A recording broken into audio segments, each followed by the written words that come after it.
Well, welcome viewers, Dr. JWA. This has been a real hard one for women and girls. These men violating their sport and spaces, being able to do that under the law.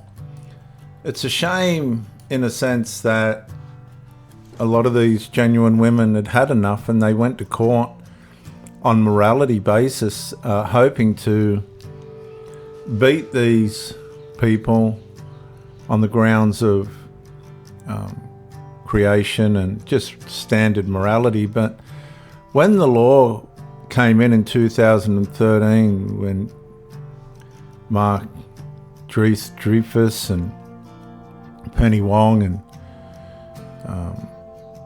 Julia Gillard and these other politicians somehow or other gave in to the transgender ideologists in Parliament, somehow or another they parasited their way into the Parliament realm and got their influence across on the premise of what was going to be simple inclusion.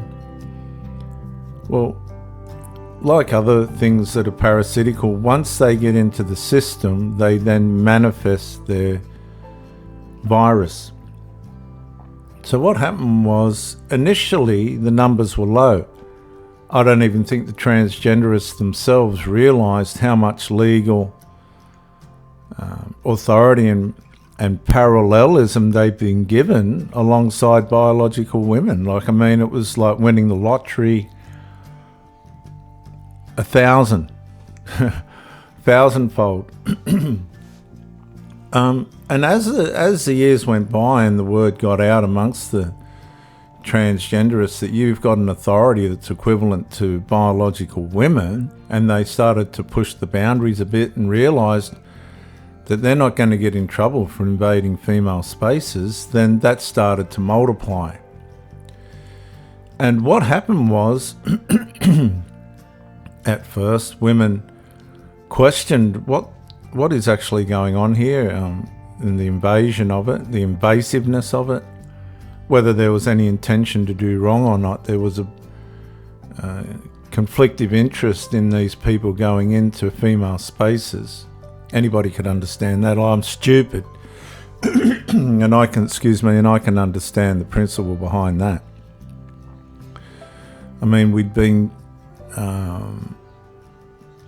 desensitized to accept lesbians and homosexuals and that, and we'd done that. But the next level was this morphing into the opposite sex. In some minority percentage, there are real cases where people genuinely, without conscience, believe that they are women, although they're biologically men. But there's other instances where it's something that suits. It might be a trend at that point. A lot of these people can use this as being a pathway into manifesting perversion. This happens a lot in cults. I've had to help people in cults. If you look at the Australian Royal Commission into institutions, these types of institutions, there was 1,006 child pedophilia cases within the Jehovah's Witnesses, because the pedophiles realised that they could use that channel to manifest their perversion. And it would only be foolish for us to sit here and say that these deviants, these perverts, whatever percentage number they are within this persuasion, would not be using these laws to manifest their deviancy. Now, by saying that, you can't take it and like they are with Islamophobia. You've got a minority of fanatics that will manifest the real nature and ultimate goal of Islam, and to shut down the exposure of that, they'll use the word Islamophobia. In this case, they're using the word rights. And they really don't have to be aggressive about it because they do have the rights. I think the trouble that Sally Grover and Kira Lee Smith and others have run into is the fact that they didn't understand the full extent and powers instilled into the law to back up the transgenderists. I mean, they did a good job in 2013 when they instituted these laws, and unfortunately at the expense of these women, Grover and Smith and others, who thought, well, on the premise of morality, we'll go in and we'll see what we can do, to come out completely financially and psychologically punished and abused was not something that I wouldn't think anybody would have predicted. And this is now a sign of the moral bankruptcy, again, of the political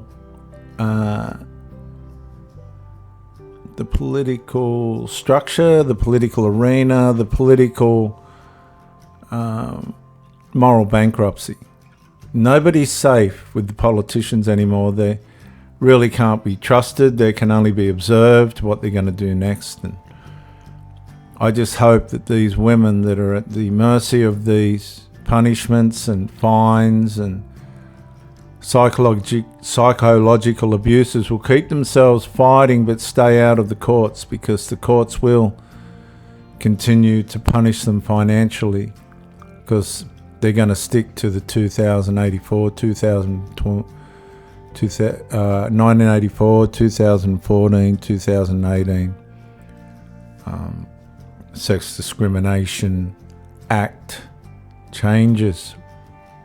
Viewers, welcome to the law that changed women's rights, the equality that changed everything.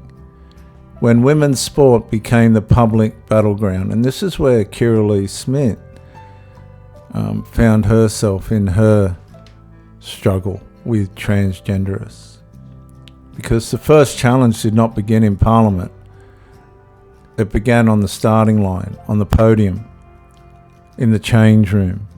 Began in the silent question every competitor eventually asked: is this competition still organised around biological reality?